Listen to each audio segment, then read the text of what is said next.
informer au quotidien, c'est notre devoir. Chercher l'information pour vous, c'est notre passion. Madame, messieurs, bonjour, bonsoir. Ça dépend de l'heure à laquelle vous nous suivez. De partout le monde entier, bienvenue à votre émission Basangoya Congo sur terrain. Donc, au moins, là, nous sommes au centre de la ville-province de Kinshasa.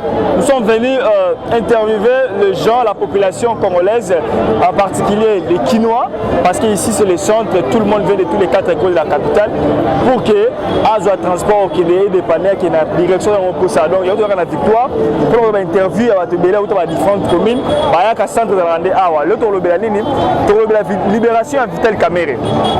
La population congolaise a bien pour ou contre. Soit elle est pour, pourquoi on a pour, contre, pourquoi on a contre. Est-ce qu'il va toujours confiance dans l'état des droits à instaurer dans le Congo? Est-ce qu'il va toujours confiance dans la justice congolaise ou comme il est là? Bakangio au détourné après aussi grâce présidentielle au Bakonga, après une libération provisoire au Kola Vital Kamere, néanmoins libération provisoire au Kola Ndeko Etienne Longondo. Donc Bandeko Balandi, les autres qui sont en victoire awa, te retourne mais tout n'a pas Bakongomani, après c'est bon makanisi par rapport à la libération Vital Kamere, et Makamuleni à Rumona pour la justice congolaise. Ah mbote. Mais comme on a Armand Mundila, comme on a héritier Bilolo. Ndeko héritier, Mukomo lobby na ba 17h toujours sangoete. Moi na mboka Vital Kamere et lokani ni bakanga qui pour détournement des deniers publics, ba libérer provisoirement na minto na ndako na ye. Oyambaki sangona ndengene. Bon, comme les bisous, parce que nous faisons confiance à la justice. Alors, justice va décider qu'à Zana liberté conditionnelle, c'est vraiment une bonne chose. Pour Nangaï, c'est une façon que la justice est commune à moi force d'Ambou. Et puis, les gens ils ont droit à applaudir. Alors, pour encourager la justice, à libérer, après la libération conditionnelle, il y a peut-être la mère pendant que non seulement tous ont encouragé justice, mais Tolanda qui procède les cas qui jusque là moi personnellement je n'ai pas vu place au caméra qui me commaille dans ma boue. D'où je ne remets pas en cause décision de justice, mais nazo pesa ka moi coup de chapeau na ba juge au basali kelelo azala na liberté conditionnelle. Merci beaucoup Mambo. Bonne journée. Merci. Hello. Ngai kombola ngai Armand Mundila yo kombola nani? Nga badi banga Paul. Badi banga Paul. Voilà. Mwana mboka mukoma lobi to lali to bandi boye na ba 17h. Information ekoi mwana mboka Vital Kamere ancien directeur du cabinet ya mokonzi mboka po wakanga kié pona détournement des deniers publics pa pesa liberté provisoire. Oyamaki sangwana ndenge ni? Bon, ndenge batikaki ye pona nga naza na esengo pe ndenge batikaki ye. Wala esengo. Naza na esengo ndenge batikaki na lobi naza na esengo ndenge batikaki ye. Po parmi bato totikali na bango na Congo. Bato ya mayele nga na considéraka ye pe comme muto ya mayele. Selon ba diplomatie na bango politique ndenge basololaki adetournaki mbongo soki adetournaki te. Basambisaki ye selon nini procès na ye abimaki innocent. Abimaki innocent ye moko alobi ke bakoselaki ye nini makambo mbongo. Ndenge batiki ye bato basambisaki ye baza bagériste. Mais lokola batiki ye eza ke bakangaki ye innocent yango nde balibere.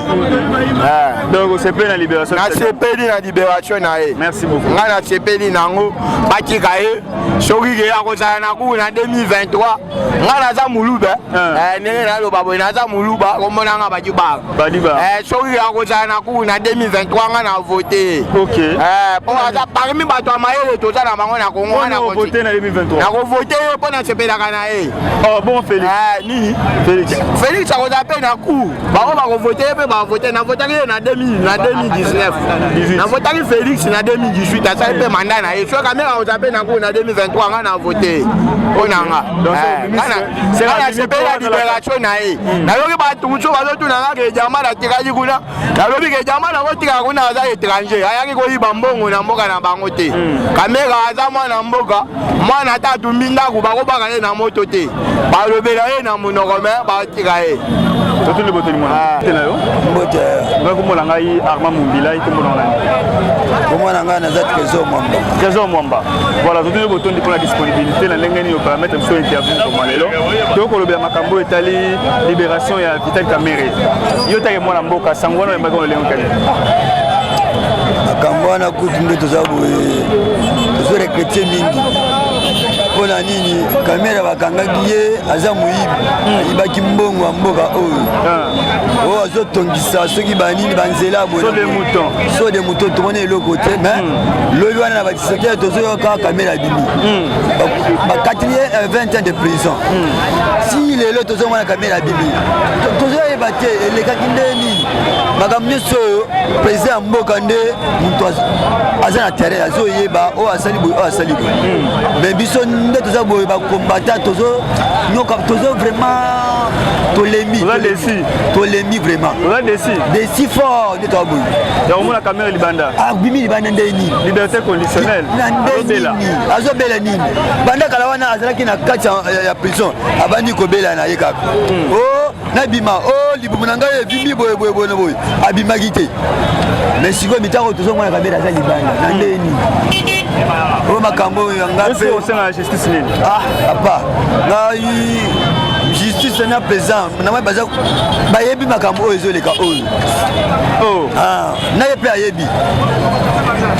ayebi donc bakombata boza d'accord te toza surta 20 ans mais Jean-Pierre Mbemba bakateli ye kuna nani oyo abomi soki babandi okosele makambo oyo abomi nani Kabila le père afandi kuna na prison ya makala soki 18 ans soki 20 ans Kabila asali makambo na ye nyonso edika peine azalaki kuna te mais siko mpona Kamerhe bakateli 20 ans asali peut-être soki 2 ans na prison ye wana aza libanda siko c'est-à-dire 20 ans bakati wana eza 2 ans secrétaire de don ya Lukuta fort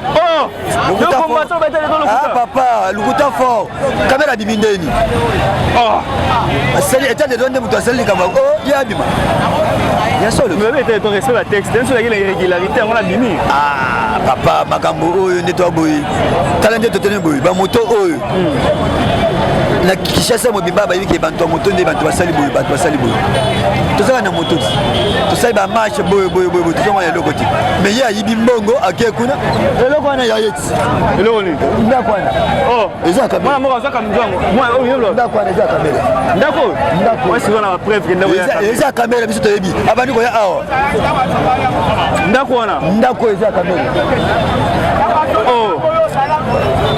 makambo tozomona ngoko azali directeur cabinet azali ba ministre et autres ayibi na ye bafutaka ye mbongo ayibi na ye toyebi te toboyi te ayibi na ye mais akoti prison mpo ani na bimi oyo liberté provisoire ya nini azobela abelani yomonaki ete ntango azobima aloti kosa na ye ya bien bapesama papa okoyo nde naboye makambo moko oyo lisusu olembi nalembi na ngai 2020 ozo élection wana makambo élection wana kutunga na vote na lisusu na vote lisusu numéro 20 na nde nini babino bakombata vote na mote Félix te nakovote su te makambo oyo élection nakosala yango su te na boyi donc liberté ya Kamerhe eza desi nango papa Kamerhe aza na prison banda Kamerhe kuta akotisa prison tozomona eloko te ka bavoyage kito mata tozomona eloko ta merci beaucoup merci aya mboka mbote na yo mbote papa jour voilà kolonga mingi mpona respect baone ya biso na yo kombo na yo nani ngai kombo na Armand Mumbila ebongo yo kombo nani kombo na ngai monsieur Bayoko Isaac monsieur Bayoko voilà mokoma lelo toyei kosala bino micro baladere tobengaka Vox Pop mpona kotuna bino mituna oyei mwana mboka je crois oyeli mpe informé parce que le moto okoki konima interview ali informé alors mokoma alobi tolamuki toza na bapokwa ba 17h toyoki sango mpe confirmation ke mwana mboka Vital Kamerhe elwaka ningini abimi mpe moko alobi alalaki na ndako na ye sango wana esalaki lolenge kala bon il procès 100 jours les gars na télévision to vana ki total la même chose vana ki que non malako ko bouya li suscité on total la procès 100 jours lelo yo caméra abimi liberté provisoire ouais mari ça moi le ngikani en tant que Congolais, de père et de mère, quand on a eu dit Sangoana et Salagi passe. Et Salagi passe pourquoi? Tu aurais souhaité Mabé ou de passer à Mouningate. Mais Namboka Nabiso et l'autre tu regrettaka, tout le monde a impunité comme un normal. Moutaroui ko sala Mabé a yébike, barobom banga pour un temps, et puis Sima, avocat Bazali, Bakosambelanga et tout ça na robima. Papa, tous on a même si nous devons babimisi. Est-ce qu'il y a Kangama Yina? Papa, quand tu as reçu le Sarabiso, tu as tout reçu la Rawana. Tu as déjà mis Kolo, tu as tout les Makamozo, les Kanamboka.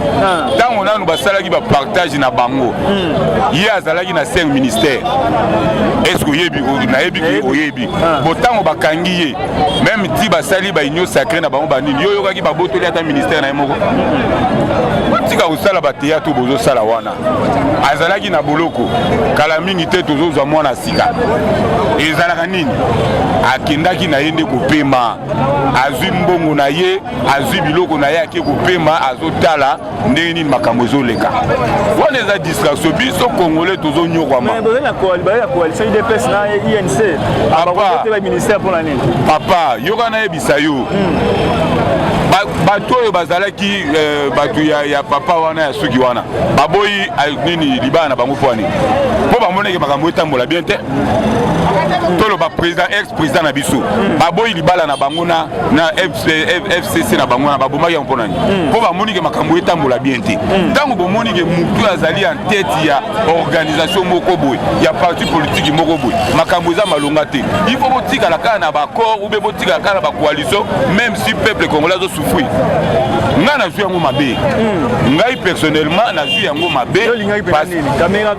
Avant na kuna non seulement za na prison babotola ye babiloko na ye. Bande ko comprendre biso etalaka pesa za na victoire batu bazoleka bane. Batie na boloko. Eloko biso to bénéficier ni. Ba maison préfabriquée balinga ba sala ba soda. Ye azui mbongo wana nyoso tout ba détourner yango. Sikoyo ba soda na biso bazonyo kwa ba bénéficier na nini? Même ninga kota ina boloko boye. Bango eloko ni ba bénéficier nango. Eloko moko te ale bazui ba bombi eti ba yeko bimisa ye wana za ba distraction. Mais boye ba tout se paye ici bas. Mobutu asalaki 32 ans. Bakenda ko lele na Maroc président Mobimba sai 32 ans mais baké ko lela soki une dizaine de personnes ya bat. Même si bino pe bozo umila wana boye ba suka boko kende kaka. Donc ça dessine naza très déçu tout bien. Naza très déçu. Oh. Nazo yebisa yo. Biso ande tozo kumba ba moto boye. Tozo tangisa pe bana ba santé za na ngomwa bien. Bino ba mbongo bozo yiba wana. Bana na bino un jour. Bible lobi malédiction kenda ti na 4e génération. Bino na bana bino na ba famille na bino. Bo sepela na souffrance du peuple congolais. Bo sepela. Merci Nengo Bimi. Jugement ya Nzambe pe ezali wana eza ya mukili. Boko corrompre na bino ya mukili. Mais ya Nzambe pe ezali. Donc ça to onyo kwa. On ça compter sur l'état de droit. État de droit. État de droit ya nini? Deux poids deux mesures. État de droit ya nini? Papa. On tire biso ba distraction wana. Le peuple d'abord bolobaki. Talanga na onenge tozonyo kwa. Bota mona bo mona banzela bota Kinshasa ndenge komi. Bota la Kinshasa ndenge komi. Eloko nino biso tozomona mai noto sepela, to sepela ke noto kotata makamususu to sepeke tozu mokonzi ya sika. Eloko nino biso to bénéficier na. Bon, biso ba motard chaque jour ba télé biso to futaka ba taxe ya 500. Papa combien de motos dans la ville province à Kinshasa? Yebisanga eloko nino biso to moni déjà bongi po to komi ko somba ba ticket à 500. Non on qui na ba wapi. Ticket la biso ba distraction wana. Bo sepela kaka. Mwana mboka merci beaucoup pour la disponibilité na yo. En tout cas na sepeli na pesi ba meilleur V na mokonzi ya mboka aza papa na biso mais ba meilleur V nzamba sunga to koma na 2022 tant mususu makambo ko changer mais jusque là papa ici ko zali yeba ke to mona na biso eloko malunga te surtout pona yo papa to zo mona eloko te yebi te so 2023 ko za ndenge nini pona nga vraiment na famille na ngai te yo te Bon, ça langage qui est au lobby. Oui, na lobby, soit na lobby mabé nazali mwana, soit na lobby mabé bulimisa mais na lobby eza na mutema na ngai. Na fingité na lobby vérité. Soki po tamolaka, oyebi congolais ninga zojo kwa. To mona ko na pi papa voyager. Papa zoni, papa biso biso bana. Ka papa voyager biso dozonyo kwa. Merci beaucoup mon Mbote ndeko. Kombo na ngai Arma Mumbila, yo kombo na nani? Mbona ngai Alex Ibai. Ndeko Alex, okota la caméra. Moko malobi eleki lendi tomoni basangweye confirmation que Vital Kamerhe le Kamerhe ex-directeur cabinet à chef de l'État a mis prison libération conditionnée. Yo yambaki sangwana ndenge nini? Tana okisangwana epesinga vraiment passe na motema. Kuna nini? Mwana mboka bimi ezali mabete. Kasi kaka justice na biso nde lobaki ete akangami pona ndenge ayibaki mbongo. Est-ce que biloko yango de azongisi? Po ata soki mutu azongisi, moyibi nyonso soki azongisi oyo ayibaki, bakotika ye bongo te, il faut afuta lisusu amande ya l'État.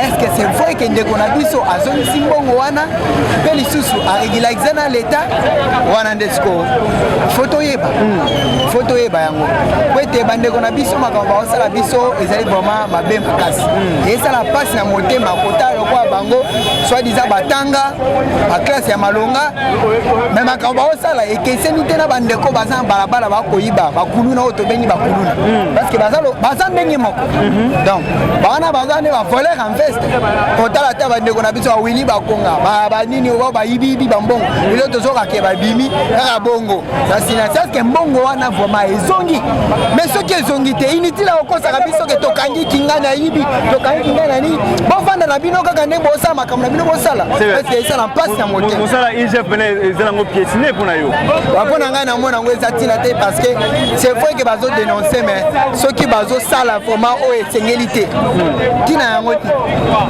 ntina yango nini eza lokola moto azoloba mwasi na ngai atamboli mwasi na ngai andumba mais yo okontinue kozala nde na libala eza eloko esala mpasi makasi babimona mboka mboka Vital Kamerhe akobela bairrégularité aki mingi na procès na ye yango bapesi na liberté conditionnée bapesi na liberté conditionnée abima epuis bakoyeba ndenge kolandela ye après mais ezosala mpasi vraiment justice yango ekomi su mabe esala mpasi ye kutu so totali bien condition oyo ye aza nango na makala oyo azalaki nango par rapport a baninga bana mosusu bakuluna baza na condition wana po bana na baobela te ndeni kaka ye Vital nde akobela bakese ndenge nini bakilaka moko te bakongole lokola biso te me bana na baza coince na makala baovanda baosala ba 3 ans ba 4 ans ba 5 eza kuna mosusu basala ba 10 ans babelaka te bokaka ye Vital nde abeli de condition ekomi mabe soki bongo bobimisa bana nyonso wana baza bacondition na bango eza mpe bien te bakepe kozwa soin comme ça toyeba po esala mpasi na mboka oyo makambo baosala biso eza mpasi osala su confiance na justice te naza confiance na justice te ni na soi-disant député au président mutu moko te bango nyonso bamiyibi bango nyonso bamiyibi 2020 soki osuka nde onde ezanga kutu na oconseil nde bandeko na biso bazali toluka kwanga na biso botika kolanda mutu nsima botika kolanda bino nde bovimbisa bango mitu soki lelo bamimoni ke nsima na bango mutu aza su te okomona nde bango mabakoki. Merci beaucoup. Ouais. Bonjour. Bonjour. Vous pouvez vous présenter s'il vous plaît? Oui, je réponds au nom de M. Yannick. Hier, liberté conditionnée de Vital Kamerhe et la directeur du cabinet chef de l'État. Votre avis par rapport à cette libération? Bon, moi je trouve ça c'est bon. Ce sont des choses qui arrivent. Hein. Vital Kamerhe a bien travaillé dans ces pays. Donc, sa sortie pour moi, c'est vraiment... C'est ce que je vais dire, la justice de Dieu. Oui, c'est ça. Tu appuies et puis tu fais confiance à l'état des droits. Pardon? Tu appuies et puis tu fais confiance à l'état des droits. Oui, oui, l'état des droits a fait son travail. Et durant tout ce qui s'était passé, on a vu que Vital Kamerhe a été arrêté. On lui avait dit que non, il avait volé tout consort. Mais la Bible dit que, attendez, c'est la fin d'une chose que son commencement. Donc on a vu, bon, les hommes les hommes peuvent dire autre chose. Mais Dieu a aussi sa façon de voir. Donc, c'est pourquoi, quand vous lisez dans la Bible, vous verrez que la Bible dit que tout concourt, le malheur atteint souvent les justes, mais le Seigneur les en délivre toujours. Le Vital était un homme bon, il a travaillé, il a soutenu le chef de l'État durant sa parcours électoral. Maintenant, mais il y a des gens qui disent non, Vital a volé à tout comme ça. Mais quand si vous suivez les procès qui étaient passés, vous verrez que Vital Kamerhe n'avait pas volé. Et c'est pourquoi la justice de Dieu, c'est la fin. Et il y a ceux-là qui disent que non, il y a des accords politiques. Non, ce n'est pas politique. Parce que si c'était politique, on ne pouvait pas on ne pouvait pas arrêter Vital Kamerhe. Si on avait arrêté Vital Kamerhe, c'est que la politique était hors ces procès-là. C'était la justice congolaise, mais comme on avait fait la confiance à la justice congolaise, la justice congolaise, après avoir étudié le dossier, ils ont vu que non, il était innocent. Merci beaucoup. D'accord, merci. Bonjour. Bonjour. Moi, c'est Armand Mumbilai. Jonas Lenda. Voilà, aujourd'hui, nous sommes venus vous interviewer, voir votre avis par rapport à la libération conditionnée de Vital Kamerhe, l'ancien directeur du cabinet chef de l'État. Comment avez-vous réussi ce message? En tout cas, bon, selon moi, c'est regrettable. C'est regrettable. Ah, oui. Pourquoi? C'est comme si bon, la politique efface les droits. Où est l'état des droits? Sur base de quoi il est libéré? En tout cas, j'ai vraiment des regrets et je continue toujours à faire des analyses, tout ça. En tout cas, bon, je n'arrive vraiment pas à exprimer sa libération. Tu es mécontent? Non, je dis mécontent. Tu ne fais pas confiance à l'état de droit pour les gens? L'état de droit, je n'ai pas confiance à l'état de droit. En tout cas, je n'ai pas confiance. Mais il y a des irrégularités, et puis Vital Kamerhe il est malade, il doit se faire soigner, il peut bénéficier d'une liberté conditionnelle au cas où il ne va pas fouiller. Ah non, seulement c'est la politique. C'est la politique. C'est la politique. Il y a un schéma politique qui est caché. C'est la politique. Alors, qu'est-ce que tu veux dire à la justice congolaise qui a donné la liberté pour vous en faire? En tout cas, moi, je suis juriste. Ici, je te reçois comme Congolais, pas comme juriste. Je te reçois comme Congolais. Qu'est-ce que tu peux dire à la justice congolaise? Je te reçois comme Congolais. Bon, je ne crois pas à la justice congolaise. Et la politique efface les droits. Et ça fait mal au cœur. Ça fait mal au cœur. Merci beaucoup et bonne journée. Merci. Mbote na yo. Mbote ndeko journaliste. Kombo na ngai Armand Mumbilai, bon kombo na ngai. Ngai kombo na ngai Charlie Lima mingi bayebi nga na kombo ya autorité morale ya ba célibataire ya RDC. OK, autorité morale ya célibataire. Non, sérieux Rassi. Pourquoi tu là par action? Je suis avec l'autorité morale ya célibataire. Voilà. Mon mboka, nous comme l'autre congolais, tout le monde a qui va plus d'informations, Vital Kamerhe lokalingeni abimi prison centrale à Makala avec liberté conditionnée. Merci beaucoup ndeko na ngai. Bon, pour nanga pendeza na non événement parce que toyebi ke ba détourneur nyonso ba détourna mbongo ba nyonso baza libanda. Willy Bakonga eteni longondo baza libanda et senga pe Vital Kamerhe bima.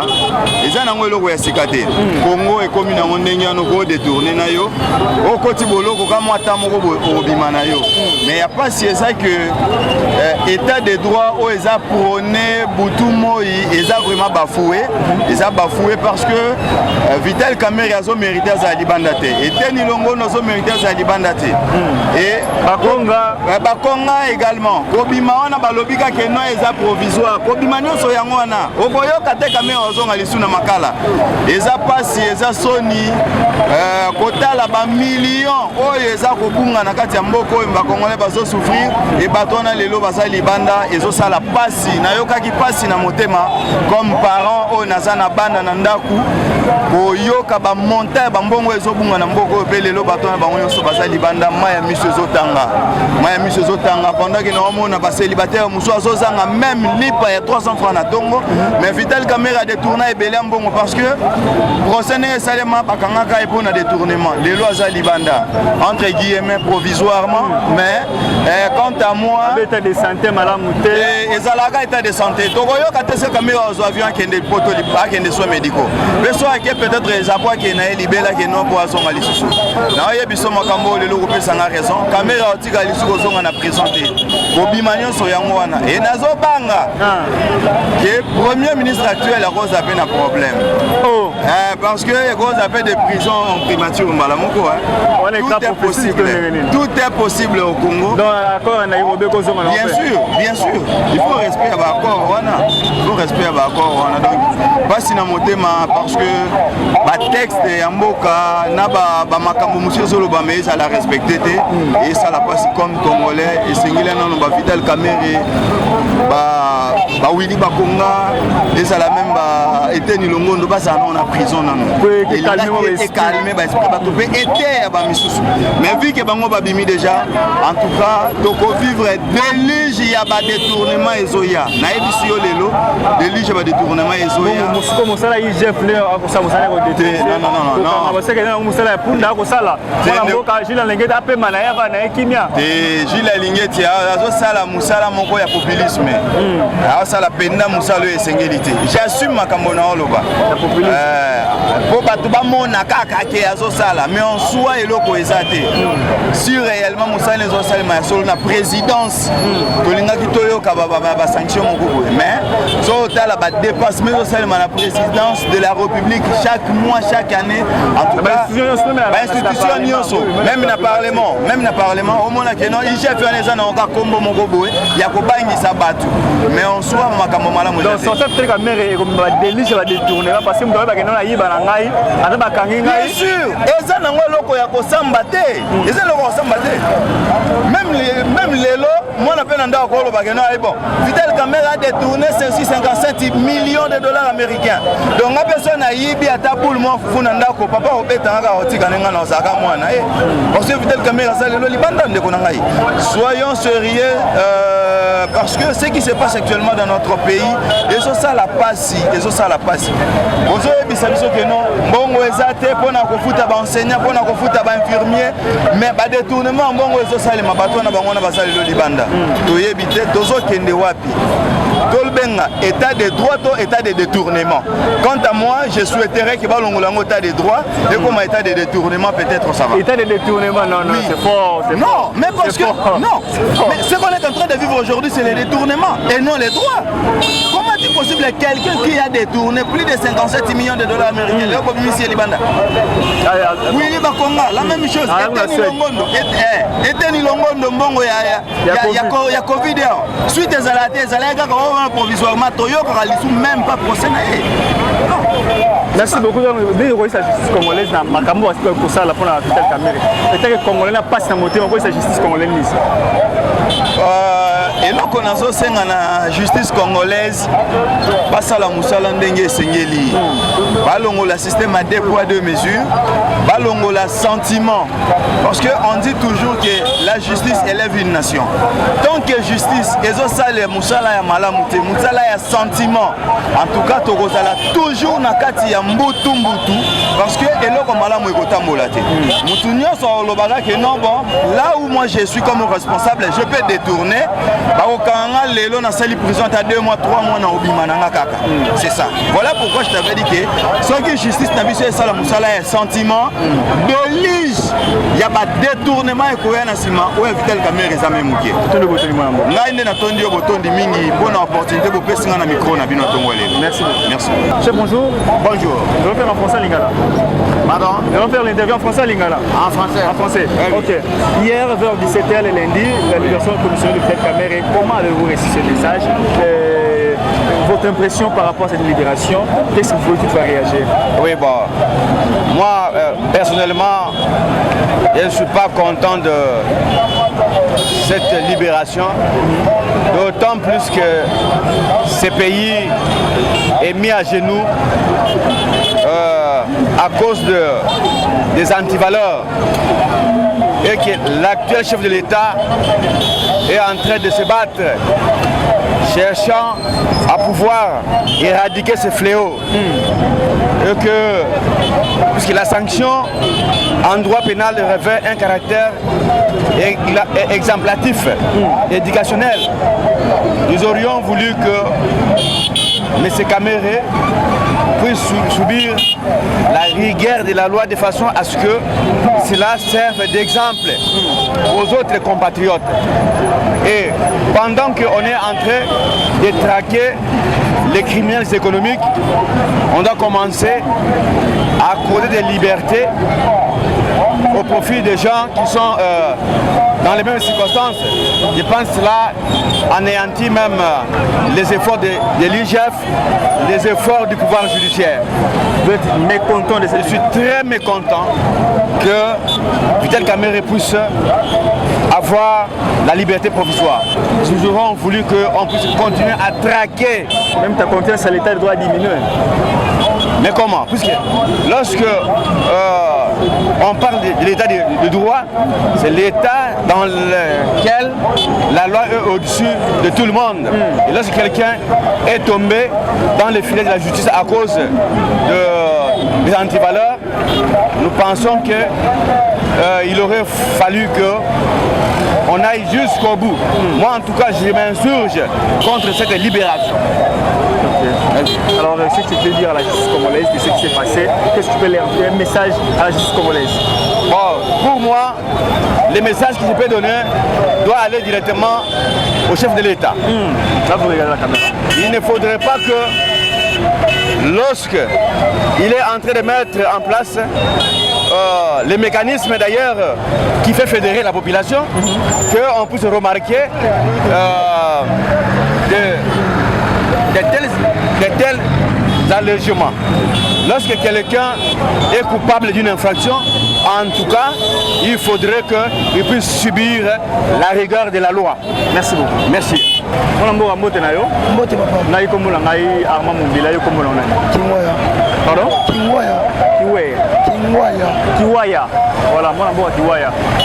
Oli politicien ne ko bisanga awa wa, oli na politique mingi, ko ali na moni ali manima, ali chauffeur.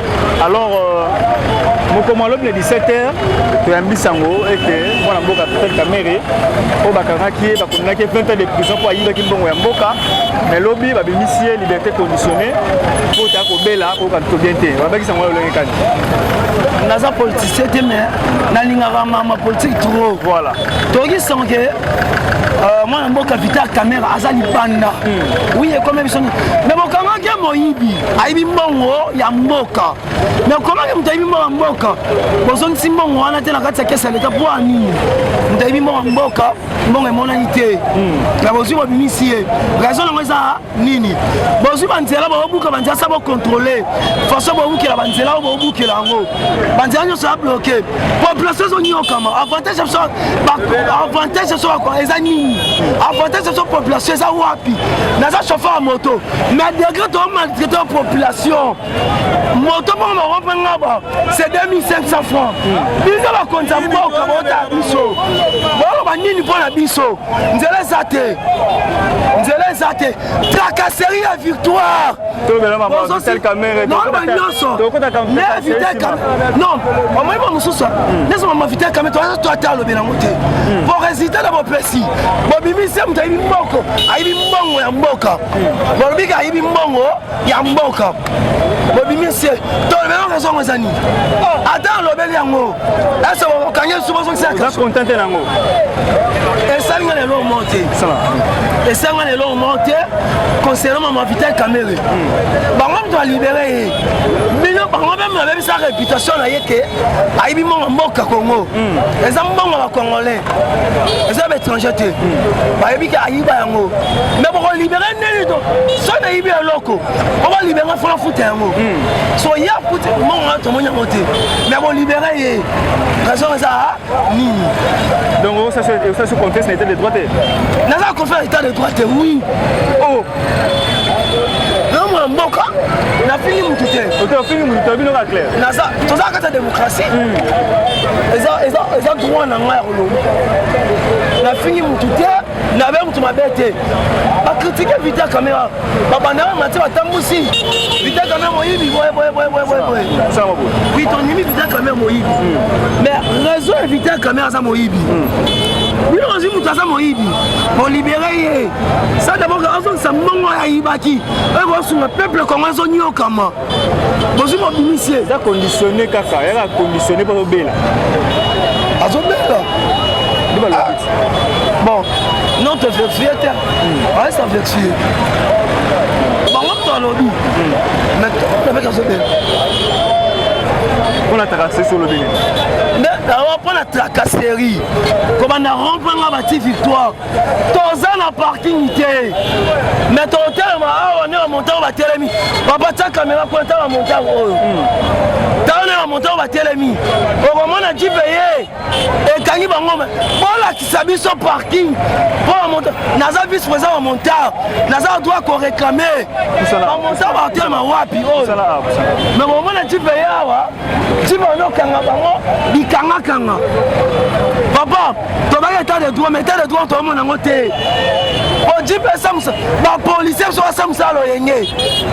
Ça le tu es bureau d'été. PCRT, police. Bureau de PCR, police. Bon, on y sort comme ça moto. Son moussa on fait ça banani. Au moins dit la police est en mola. Et ça en cours c'est moi kende. Maintenant on va monter à Télémi.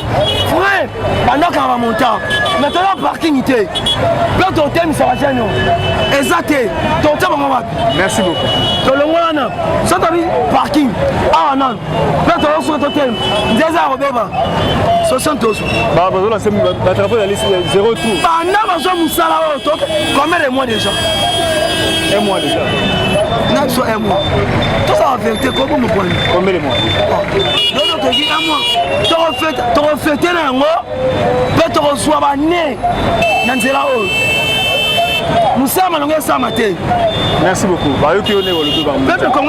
Peuple congolais sont New York, surtout mon matin il tracasserie pour le chauffeur. Mon matin chauffeur a droit à mon transport.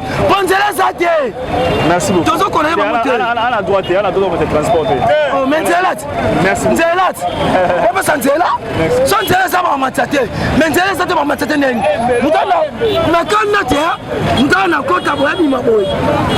Merci beaucoup. Voilà, mbote na yo. Mbote monsieur. Voilà, Armand Mumbila iko na beaucoup mona oko la caméra.